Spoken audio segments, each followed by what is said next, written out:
Jumat tanggal 28 Juli tahun 2023 Erslan Abdillah SHMH Hakim Tunggal Pengadilan Negeri Subang dalam perkara sidang singkat tindak pidana ringan pasal 352 KUHP penganiayaan ringan dengan terdakwa atas nama Dian karyawan BUMN PT Perindo Sukamandi memutuskan untuk mengembalikan berkas perkaranya ke Polres Subang dan mengingatkan kepada penyidiknya untuk melakukan penanganan lebih dalam lagi pada perkara tersebut dan agar lebih cermat lagi dalam menangani kasus.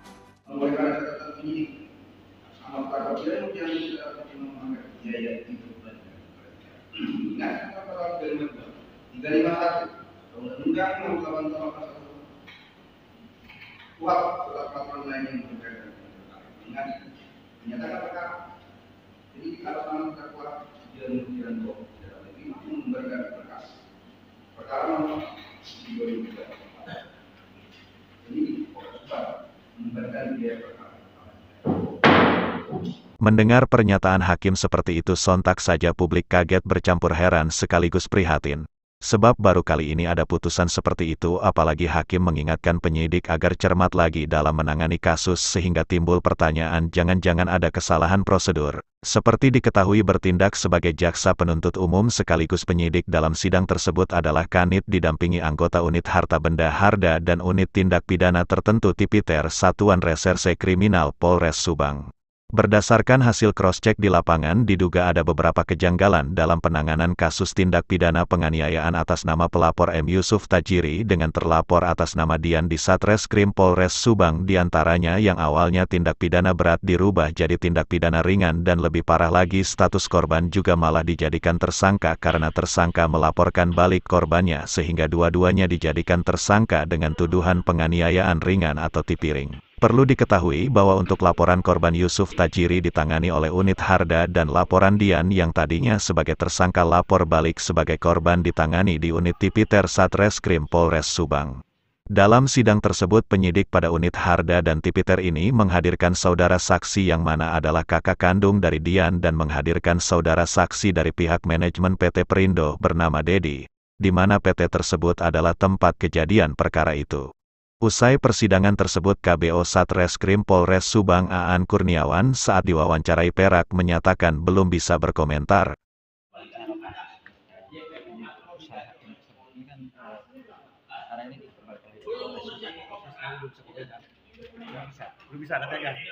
Masih di waktu yang bersamaan Kepala Puskesmas Ciasem Dr. Doding membantah telah mengeluarkan SKD surat keterangan dokter untuk Yusuf dan menyatakan bahwa dari hasil visum et repertumnya Yusuf mengalami luka ringan.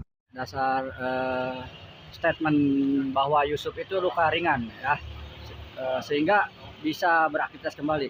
Nah, dokter merasa tidak memberikan SKD kepada saudara Yusuf untuk tidak masuk kerja. Tidak memberikan. Bahkan SKD Yusuf ada itu buat tidak masuk kerja. Itu diberikan oleh masuk istirahat saja. Berarti SKD diberikan dong. Sama teman yang kemarin meriksa, saya belum tanya tuh apakah diberikan atau tidak, karena kan dia hanya fokus ke visum aja kan laporannya. Sementara Yusuf mengungkapkan bahwa dirinya mengalami luka berat dan tidak dapat beraktivitas kerja selama 1 minggu. Untuk buktinya saya diberi SKD oleh dokter Puskesmas Ciasem, bahkan dari dokter Norman juga saya ada hasil ronjen bahwa ada keretakan pada tulang dada saya karena ditindih oleh Dian sambil memukuli saya, ungkap Yusuf. Menanggapi hal ini Ketua Umum Forum Masyarakat Peduli Jawa Barat Abah Batman selaku kuasa pendampingan pengawalan proses hukum M. Yusuf Tajiri usai menghadiri sidang itu mengapresiasi atas putusan Hakim Tunggal Pengadilan Negeri Subang tersebut. Yang pertama, saya bersama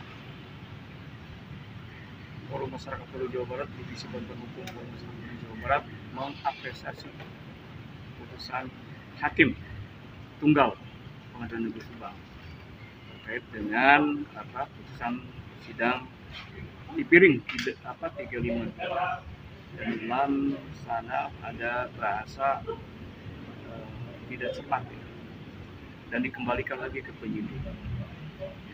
Artinya bisa saja ada dua kemungkinan, bisa dilanjutkan dengan RJ restoratif justice, tapi kan kembali lagi kepada kedua belah pihak apakah setuju dengan restoratif justice atau perdamaian atau malah sebaliknya. Artinya kalau sebaliknya berarti polisi harus melanjutkan ke tingkat penuntutan, yaitu dengan jalur ke jaksa penuntut umum. Kan itu. Kalau di sini tadi putusannya itu dikembalikan lagi ke penyidik. Dokter Doding ya tidak memberikan SKD kepada korban itu. Tanggapannya seperti apa, Pak? SKD surat keterangan dokter dibantah, ya hak gitu ya dibantah. Tapi lihat itu asli atau tidak. Kalau asli jelas bahwa itu dikeluarkan oleh institusi yang namanya Puskesmas, Puskesmas Jasem ya. Institusi. Artinya kalau bicara institusi, siapapun yang mengeluarkan berarti legal, sah, kan begitu. Dan itu menunjukkan bahwa benar korban tidak bisa melakukan aktivitas pasca terjadinya peristiwa penganiayaan tersebut. Ya harapannya penyidik harus lebih cermat lagi ya, lebih cermat lagi menentukan pasal, apalagi kan ini ada pasal yang merubah ya dari 351 menjadi 352. Ini juga menjadi pertanyaan besar kami.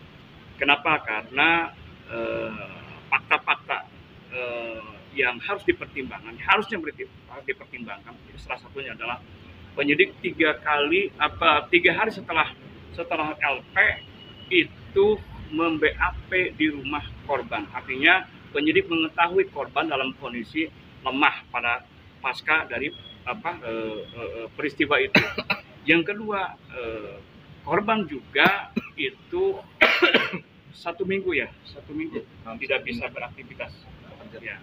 Artinya jelas ini ada dampak daripada peristiwa itu, korban tidak bisa melakukan aktivitas selama 1x24 jam lebih ya, apalagi ini sudah hampir seminggu ya. Itu tinggal dicek aja ke perusahaan, benar nggak perusahaan saudara Yusuf itu tidak bisa melakukan aktivitas begitu.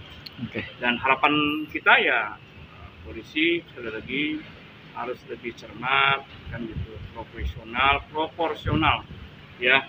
351 menjadi 352 itu juga menjadi pertanyaan besar kami begitu. Dari Subang, Jawa Barat, Hendra Galang, Perak TV melaporkan.